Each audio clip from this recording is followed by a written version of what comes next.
Suo padre le ha mai parlato dei tedeschi? Sì, ma ha parlato dei tedeschi che quando lui si assentava da Anzio e che veniva a Roma a trovare la famiglia, i tedeschi venivano a Roma e con la pistola lo riportavano a Anzio perché era sicuro che la notte o bombardavano o mitragliavano e avevano bisogno dell'energia elettrica, allora lo obbligavano da stare lì, però la famiglia non ci poteva stare perché era pericoloso.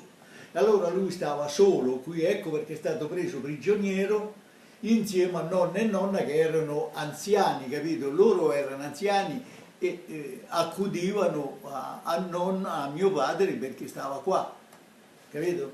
E allora loro li lasciavano, mio padre lo lasciavano, però noi non potevamo stare qua, capito? Perché io avevo due sorelle, una è più grande di me, è del 24, e un'altra è più piccola di me, è del 35, capito? Perciò non potevamo stare qua insieme a mamma e mio padre era obbligato a stare qua.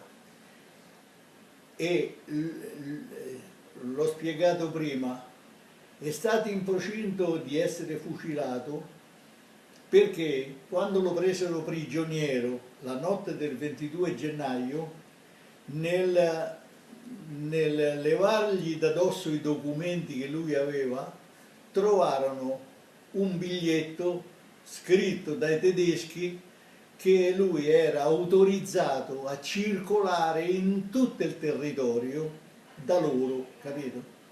Allora questo biglietto significava che, secondo gli americani, che lui era un collaboratore dei tedeschi, mentre invece quella signora che io ho nominato prima, la signora Tortora e il principe Steno Borghese, dissero al generale Clark che io mi hanno rubato il portafoglio, quel biglietto ce l'avevo dentro il portafoglio che me l'hanno rubato con la firma del generale Clark, che autorizzava mio padre a circolare in tutto il territorio perché aveva capito che non era un filo tedesco ma era un cittadino qualunque, che era uno che lavorava per la società romana elettricità e era obbligato dai tedeschi a stare sul posto perché gli americani bombardavano, distruggevano le linee aeree e loro le dovevano ripristinare perché avevano bisogno dell'energia, capito? Per le officine, per riparare i mezzi che avevano,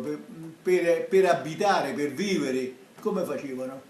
Senza luce, senza niente. Allora obbligavano mio padre a stare qua, capito?